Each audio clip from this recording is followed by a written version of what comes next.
मी तेच सगळं सांगतोय सागर. मी त्याची सगळी माहिती इथं घेतो, कारण मी ज्यावेळेस बोलणार आहे मला आत्तापर्यंत माहिती नाही. मी आत्ता बोललो नसतो तर तुम्ही म्हणला असता की बाबा इथं कुठंतरी पाणी मुरतंय. तुम्हाला सगळ्यांना माझा स्वभाव माहिती आहे. मी कधीही चुकीच्या कामाचं समर्थन केलं नाही. जर चूक झाली तर मी कबूल करतो, ही माझ्याकडनं चूक झाली, मी ती दुरुस्त करतो. परंतु ह्याच्यात माझा दुरान्वय पण संबंध नाही. मी कुणाशी चर्चाही केलेली नाही. मी त्याच्या संदर्भात कुणाशी बोललेलो पण नाही आहे.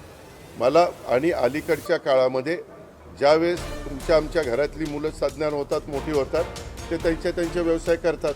परंतु ह्याच्यात मी पुन्हा सांगतो, माझा दुरान्वय देखील कुठल्या अधिकाऱ्याला फोन नाही, कुणाला सांगणं नाही, कुणाला तिथं वेगळं काही त्याच्यामध्ये मदत करा अशाही पद्धतीची भूमिका नाही.